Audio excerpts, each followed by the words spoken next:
म्हणाल मुंबई आमच्यासाठी महत्त्वाची आहे, आम्ही 5 किंवा 4 जागा तिथे लढतो आहोत.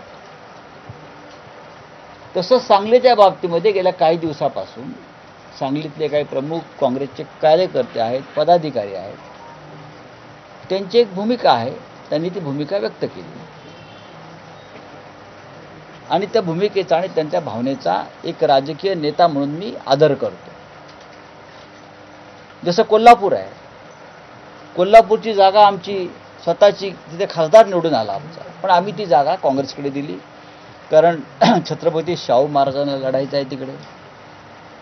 रामटेक आमचा विद्यमान खासदार तिकडे होता अनेक वर्ष, त्या जागेची आग्रही मागणी काँग्रेसनं केली, आम्ही ती जागा काँग्रेसला दिली. अमरावती आम्ही अनेक वर्ष जागा लढतोय आणि जिंकतो आहोत, तीही जागा काँग्रेसचा हट्ट होता की आमच्याकडे उत्तम उमेदवार आहे आणि आम्हाला जिंकण्याचे चान्सेस जास्त आहेत. ती जागाही आम्ही काँग्रेसकडे सोपवली. अशी देवाणघेवाण ही आघाडीमध्ये होत असते.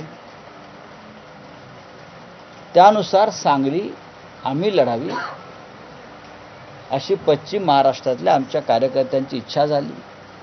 आम्हाला असं वाटलं की आम्ही जागा लढावी, कोल्हापूरच्या बदल्यात सांगली लढावी. त्यानुसार वरिष्ठ पातळीवर चर्चा झाल्यावरती आम्ही हा निर्णय जाहीर केला. आणि मला वाटतं जे काय सांगलीमध्ये तुम्हाला थोडेफार भावना जरा जोरदार पद्धतीने दिसत आहेत, त्या 1-2 दिवसामध्ये शांत होतील. विशाल पाटील असतील, विश्वजित कदम असतील, हे दोन्ही महत्त्वाचे राजकीय कार्यकर्ते आहेत. किंबहुना महाविकास आघाडीचं सरकार बनत असताना विश्वजित कदम यांची भूमिका फार महत्त्वाची होती, त्या तरुण नेत्यांची सगळ्या.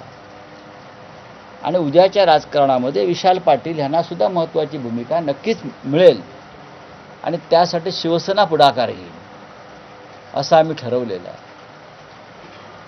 आम्ही एक प्रस्ताव त्या संदर्भातला दिल्लीत काँग्रेसच्या वरिष्ठांकडे पाठवलेला आहे सगळ्यांनी मिळून. त्याच्यावरती आज उद्याकडे चर्चा होईल आणि सांगलीतला विषय संपेल. मला असं वाटतं हे आता पुरेसं आहे आणि तुम्हाला जे हवं आहे हे एवढंच आहे. कोल्हापूरच्या बदल्यात सांगली हा प्रस्ताव तुमच्यापर्यंत कोणी मांडला, ते मांडणारी व्यक्ती कोण होती? 4 भिंतीतल्या गोष्टी आम्ही उघड करणं बरोबर नाही. 5 लोकांच्या काँग्रेसच्या समोर असं ठरलं असं तुम्ही सांगितलं, 5 व्यक्ती काँग्रेसच्या कोण होत्या? बघा, जागा वाटपामध्ये काँग्रेसचे नक्कीच 4-5 लोक येत होते. शिवसेनेकडून मी स्वतः किंवा माझ्याबरोबर विनायक राऊत असायचे. आम्ही फार 1-2 लोक असायचो. काँग्रेस हा मोठा राष्ट्रीय पक्ष असल्यामुळे ते 5-5, 6-6 लोक जागा वाटपामध्ये असतात आणि प्रत्येकाच्या भूमिकामध्ये कधी कधी थोडाफार बदल असतो. पण हा